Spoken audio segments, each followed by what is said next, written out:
Sri Sachidananda Sadguru Sainath Maharaj ki Jai. Sai Baba the Master. Baba is all creatures and things. Baba's omnipresence was not confined to the three forms we have noted so far all gods, all saints, and all men. He was all the creatures too. Mrs. Tharkad was at Shirdi. It was noon and she was serving lunch. A hungry dog turned up there and began to moan pitifully for food. Mrs. Tharkad at once got up and threw it a roti, which it ate and with great relish. Later in the afternoon, when she went to Mass, Baba said, Mother, today you have fed me sumptuously, and my senses and hunger were much appeased. Ever act like this, and this will stand you in good stead. Sitting in this masjid, I will never speak untruth. Take pity on me. Feed the hungry first, and then eat yourself. Note this well. Mrs. Tharkat said, Baba, when did I feed you? Baba said, the dog which you fed at lunch hour is I. I roam in this world in different forms cats, pigs, crows, and all. He who sees me in all these creatures is dearest to me. Abandon the sense of difference and serve me as you did today. One evening, Mrs. Lakshmi Bai entered the mosque and bowed to Baba, who said to her, Lakshmi Bai, I am very hungry. She ran home and fetched roti and vegetables for him. He at once took it up and gave it to a dog. Lakshmi Bai felt shocked and insulted and said, was it for this that you wanted me to bring the food here? Baba was unperturbed.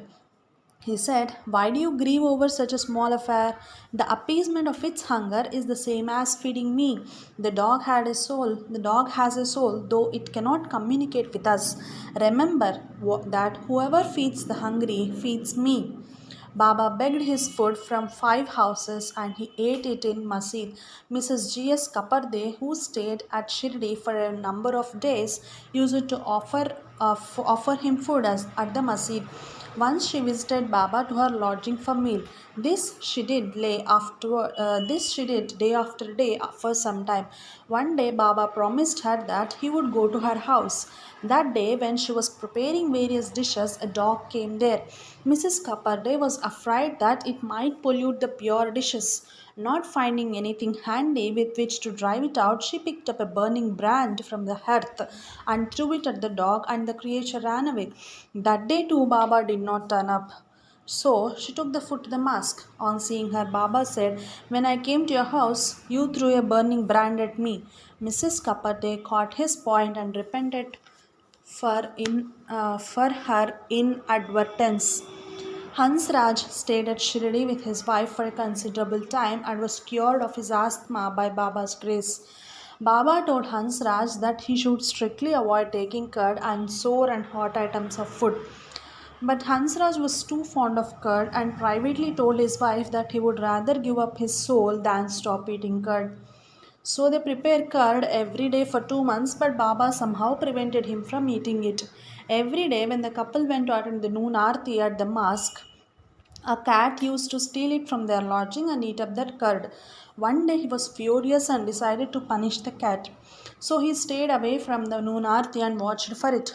He saw it coming and eating the curd and hit it with a stick. Crying in pain, the creature ran away. In the afternoon, when everyone went to mosque, Baba said, there is an obstinate idiot amidst us who wants to die by eating sour and pungent things. But I would not allow him to do that. Today I went to him in the form of a cat. That fellow had given me a caning on my back. See here.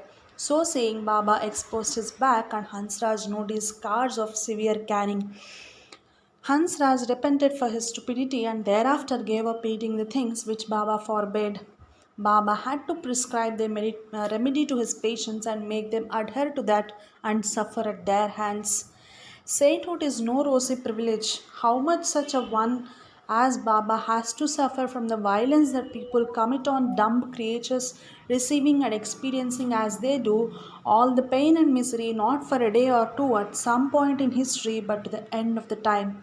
We shall, in a later chapter, note a few instances to show that Baba was very much alive even after his Mahasamadhi and that he did suffer for the sins of mankind and bless it in return. Christ had only brought this truth into the knowledge of mankind, but the ignorance of making seems to have been too great even for him. Men have conveniently packed him up in a limited period in history and thought that he had once suffered for them and that he no longer does. The testimony of all great saints and prophets like Buddha and Vivekananda shows that they have to suffer till the lost creature in creation is ultimately liberated from sin and ignorance. But men find it quite Christian to vilify, kill, and hate one another in the name of such holy ones by raising one God man's name against that of the another. Yet the holy ones hold on and continue to draw the ignorant mortals to the shore. What grace, compassion, and tenacity are theirs. Mrs. Hansraj says Sai Baba, while he was all along living at Shirdi itself, should suddenly declare, I am just back from Varanasi after a holy dip in Ganga. Why do I want a bath here? Or I have just now returned from Kolhapur and Audumbarwadi. Baba's omnipresence extended even to things. Bala Bua Sutar of Bombay was a famous saint who, by his melodious and ecstatic bhajans, earned the title of modern Tukaram. He came to Shirdi for the first time in 1917 and bowed before Sai Baba. Baba said to the others, I know this man for the last 4 years. Bala Bua remembered that exactly 4 years earlier he prostrated before Baba's photograph in Bombay. What an immense assurance for us today.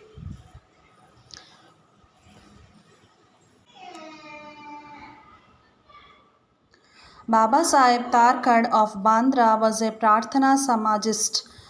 His wife and son were ardent devotees of Baba. Once during the May vacation, Master Tarkad was asked to accompany his mother to Shirdi, but he was reluctant to go because his daily worship of Baba's photograph at home would suffer, and his father, being a Prarthana Samajist, may not care to worship it in his absence. Knowing his fears, Mr. Tarkad solemnly promised him that he would conduct the daily worship on his behalf. After extracting an oath from his father, Mrs. and Master Tarkad left for the Shirdi on a Friday night. During the next 3 days, Mr. Tarkad performed the worship scrupulously. Every day he offered sugar as naivedya to Baba's photograph, and the same was distributed to all at lunch by the cook. On Tuesday, he conducted the puja and rushed to his office as usual, but in his hurry to attend the office in time, he forgot to offer naivedya to Baba's picture that day. Later, Tarkad was shocked at his grave lapse. After lunch, he wrote a letter to his son at Shirdi confessing his lapse, praying for Baba's pardon, and promising that he would not repeat the error. The same day, that is Tuesday, at Shirdi, Sai Baba said to Mrs. Tarkad, Mother, I was very hungry. I had been at your house at Bandra, hoping to find there something to eat. I found the door locked, yet I managed to enter the room. But I found that Bhavu, that is Mr. Darkar, had not kept anything for me to eat, so I have returned unappeased. The lady could not understand his words, but Master Tharkad at once realized that there was some error in his father's worship at Bandra. So he requested Baba to permit him to return to take care of the worship himself. Baba refused to give the necessary permission and asked him to perform the puja there itself. After the noon arati, Master Tarkat promptly wrote a letter to his father at Bandra conveying to him the words of Baba and requesting him to see that there were no lapses in the worship. The father's letter reached the son, and the son's reached the father at the same time. Thus, the literal identity of Baba with his picture was established. Who can raise his finger against image and idol worship? On the full moon day in 1917, Sai Baba appeared to Hemad Pant in his dream as a well dressed sannyasi, woke him up and told him that he was going to be their guest that day. Strangely enough, this act of Baba waking Hemad Pant was a part of the dream too. Soon, Hemad Pant woke up. He knew very well that Baba would not go to anyone's house for meal, yet the dream had a compulsive force about it so that the Hemad Pant could not but take it seriously. So he told his wife that Sai Baba would be their guest that day. She wondered how Baba would come all the way to Bandra, yet she made the necessary preparations. After the noon worship, lunch was being arranged. Hemad Pant was anxiously watching how Baba was going to turn up. When everything was ready, they heard the sound of footsteps on the staircase. Hemad Pant immediately opened the door. There were two persons, Muslims, Ali Muhammad and Maulana Ismu Mujawar. The visitors apologized to them for for disturbing at the lunch hour and handing him some packet. Said, "Please take this. We have brought it for you. We have brought it for you. We shall meet you later and recount the wonderful story behind it." When the visitors went away, Hemad Pant found that it was a nice picture of Sai Baba. Lo, there came Sai Baba as his guest punctually at the lunch hour. Hemad Pant's joy knew no bounds. With tears of joy in his eyes, he placed the picture on the central seat reserved for the chief guest at lunch. After duly worshipping it and offering Naivedya, the whole family finished their lunch. In the light of experience of Balabua Sutar and the Tarkar family, this event cannot be brushed aside as a mere coincidence. 9 years later, Ali Muhammad met Hemad Pant and related this story as follows. Ali Muhammad kept pictures of great saints like Tajuddin Baba, Maulana Sahib, Muhammad Hussain and Sai Baba in his house at Bandra and worshipped them. Once his brother-in-law Nur Muhammad Pir Bhai presented copies of the photograph of his own guru Saint Abdul Rahman to his friends and he gave one to Ali Muhammad. The latter kept the picture along with those of others at his house 3 months before Ali Muhammad's visit to Hemad Pant house. The former underwent an operation for abscess on his leg and was bedridden at Nur Muhammad's house in Bombay. About this time, Nur Muhammad someday presented a copy of the photograph of his guru, Saint Abdul Rahman, to the guru himself. Abdul Rahman, being an orthodox Muslim, disapproved of image worship. So he grew wild for worshipping his photograph and drove him out. Nur Muhammad was shocked to see that what he did was a piece of heresy. So he at once took back all the copies of the photographs which he had distributed among his friends and got them thrown into the sea through a fisherman at Bandra. He also pressed Ali Muhammad to follow suit. Ali Muhammad had got all the pictures in his house at Bandra thrown into the sea through his manager. After 2 months, Ali Muhammad returned to Bandra and was amazed to find in his house the picture of Sai Baba safely resting against the wall. For his manager was ordered to throw away all the pictures in the house. How did Sai Baba's photograph alone manage to be there? At once he kept it in his cupboard lest his brother-in-law might see it and throw it away.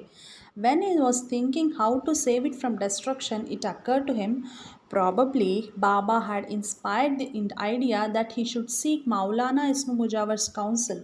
The latter suggested that the best thing would be to give it to Hemad Pant, who, being a staunch devotee of Sai Baba, would take proper care of it.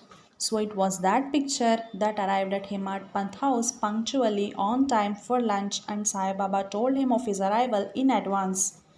A little thought as to why the other Muslim saints allowed their picture will be to be thrown away while Baba did not. The answer is simple. The other saints were chiefly Muslims, and as upholders of Islamic principles, they did not want their pictures to be worshipped. But Sai Baba, who identified himself with all religions, did not mind his picture being worshipped. As Muslims, Ali Muhammad and Nur Muhammad were absolutely right in removing the pictures from their worship. It is no sin, for Baba wanted everyone to follow his own path, and quite as legitimately as a Hindu devotee could worship the same, and quite as legitimately, a Hindu devotee could worship the same and benefit equally by thus following his own religion. This explains Sai Baba's announcement to Hemad Pant that he was going to visit his house and Baba's picture escaping the fate of all the other pictures. The mission of the other saints mentioned above was to uplift Islam just as Shankara and Ramanuja were born to uplift Hinduism. Sai Baba's mission was different.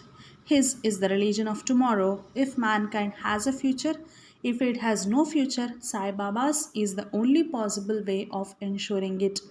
Each has to follow his own path with the realization that other paths are equally valid to their followers. Sai Baba himself is the assurance to show that all of them are equally valid. Many were the Orthodox Muslims and Hindus that attained spiritual perfection under his guidance. None of the world's religions is bad or imperfect. Their narrow proselytizing attitudes, their intolerance and dogmatism are bad. Bad not only to others but to themselves too.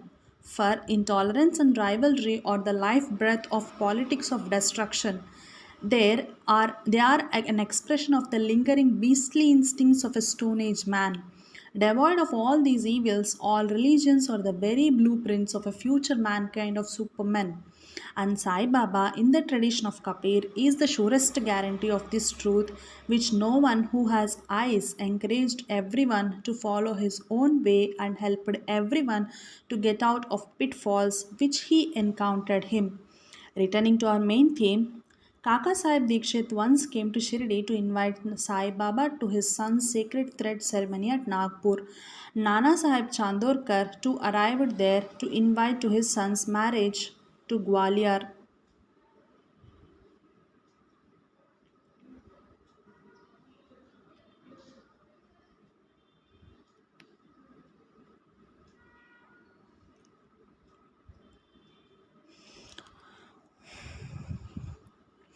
Sai Baba told both of them to take Shama with them as his representative and assured them that after visiting Banaras and Prayag, he would be ahead of Shama.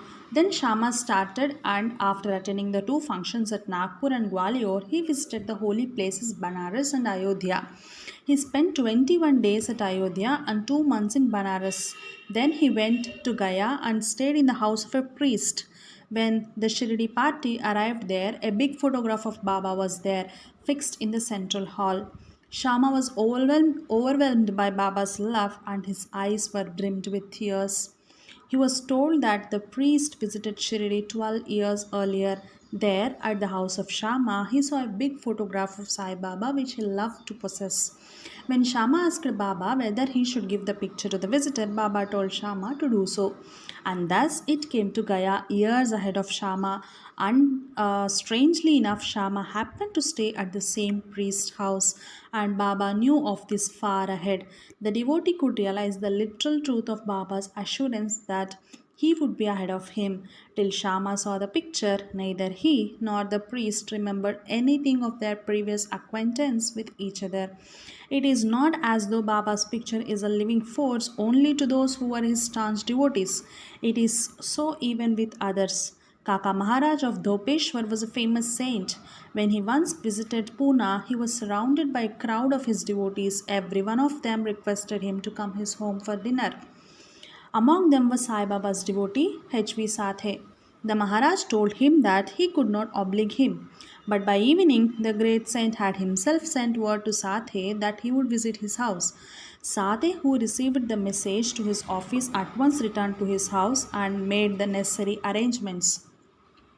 When finally Kaka Maharaj visited his house, Satya asked him why he changed his earlier resolve. Kaka Maharaj pointed to the photograph of Baba in the house and said, "He would not allow me to rest till I visited you." Jai Sai Master.